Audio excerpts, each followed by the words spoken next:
अनिवार्य संस्कृत शिक्षण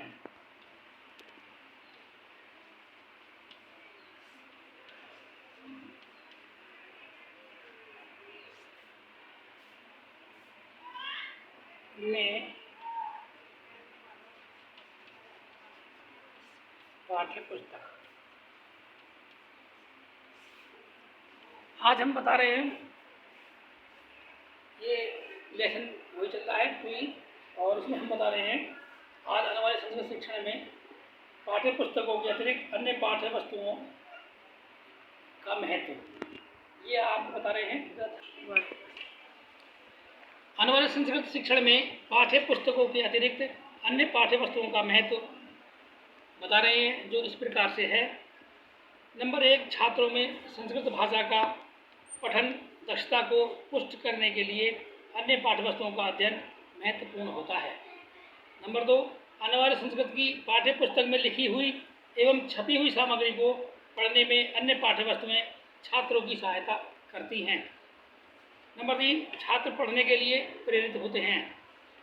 संस्कृत पाठ्य पुस्तकों के अध्ययन में छात्रों की रुचि उत्पन्न होती है। नंबर 5, छात्रों के विषय संबंधी अध्ययन में इन्हें सहायक सामग्री के रूप में प्रयोग किया जा सकता है। ये था हमारा अनिवार्य संस्कृत शिक्षण में पाठ्य पुस्तकों के अतिरिक्त अन्य पाठ्य वस्तुओं का महत्व। अब हम बता रहे हैं अच्छे अनुच्छेद की विशेषताएं। अच्छे अनुच्छेद की विशेषताएं। नंबर 1, पूर्णता। नंबर 1, पूर्णता। नंबर 2, क्रमबद्धता। क्रमबद्धता। नंबर 3, विषय केंद्रित।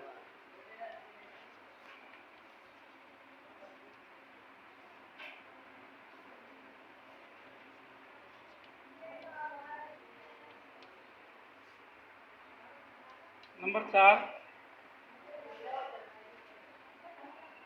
सामासिकता।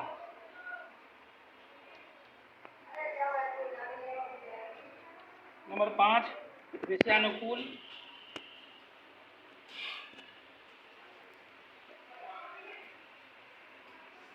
विषयानुकूल भाषा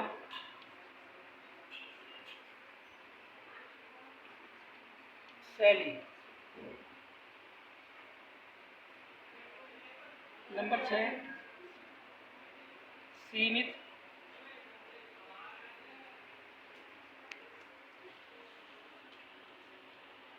संतुलित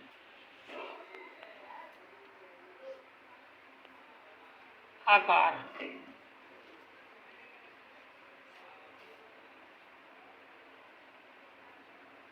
नंबर 7, स्वतंत्र लेखन कला। ये 7 टॉपिक हैं। अब हम इनके बारे में विस्तार से बता रहे हैं। नंबर 1 है पूर्णता। स्वतंत्र अनुच्छेद की रचना के समय ध्यान रहे कि उसमें संबंधित विषय के सभी पक्षों का समावेश हो जाए। विषय सीमित आयामों वाला होना चाहिए, जिसके सभी पक्षों को अनुच्छेद के सीमित आकार में संयोजित किया जा सकता है। नंबर 2, क्रमबद्धता। अनुच्छेद लेखन में विचारों को क्रमबद्ध एवं तर्कसंगत विधि से प्रकट करना चाहिए। अनुच्छेद के लिए आवश्यक है कि वह सुगठित हो तथा उसमें विचारों और तर्कों का ऐसा सुविचारित पूर्वापर क्रम हो कि वाक्य एक दूसरे से जुड़ते चले जाएं और विषय को विकसित कर सकें। नंबर 3 है, बताया था हमने, विषय केंद्रितता। अनुच्छेद का प्रारंभ से अंत तक एक सूत्र में बंधा होना परम आवश्यक है। अनुच्छेद मूल विषय से इस प्रकार बंधा होना चाहिए कि पूरे अनुच्छेद को पढ़ने के बाद पाठक सारांश में उसके शीर्षक को नितांत संगत एवं उपयुक्त माने। सामासिकता।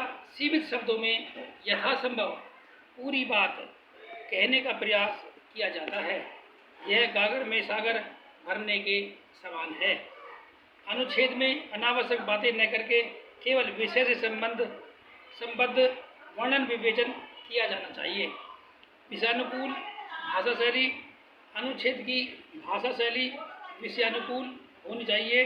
प्राय अनुच्छेद शाश्वत महत्व के विषयों पर लिखे जाते हैं, अतः उसकी भाषा भी विषय के अनुरूप गंभीर एवं परिमार्जित होनी चाहिए।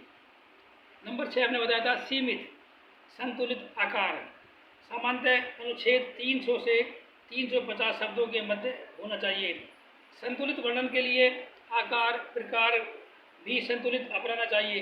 विषयानुसार यह संख्या कुछ कम या अधिक हो सकती है। अनुच्छेद लेखन के समय पहले अनुच्छेद का एक प्रारूप तैयार कर लेना चाहिए।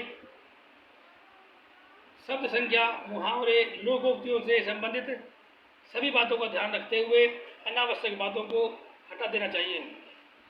यह ध्यान रहे कि किसी भी स्थिति में अनुच्छेद लघु निबंध का आकार न ग्रहण करें। स्वतंत्र लेखन कला। 7वां टॉपिक है स्वतंत्र लेखन कला। प्रत्येक अनुच्छेद अपने आप में स्वतंत्र होता है। कुछ अर्थों में समानता रखते हुए भी वह निबंध और प्रलवन से भिन्न है।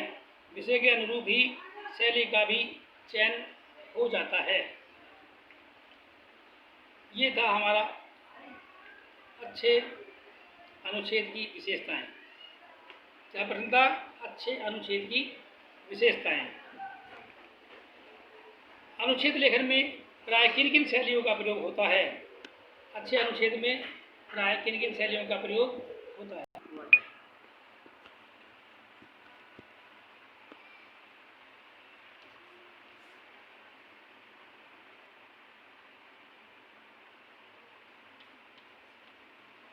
अनुच्छेद लेखन में प्राय निम्नलिखित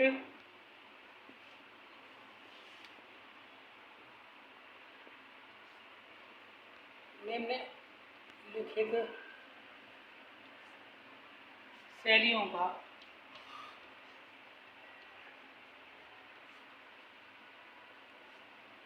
प्रयोग होता है।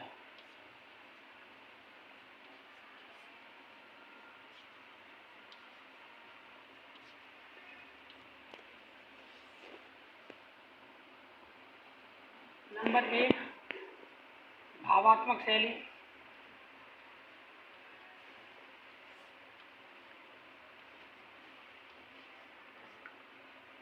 नंबर 2 समाज शैली।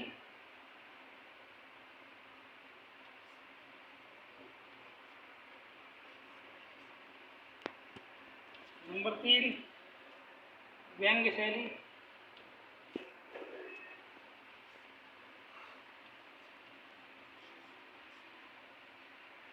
नंबर 4 तरंग शैली।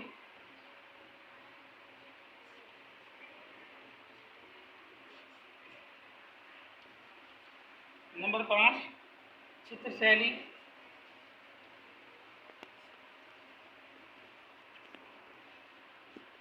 और नंबर 6 व्यास शैली। ये था हमारा अनुच्छेद लेखन में शैलियों का प्रयोग। ये शैलियां हैं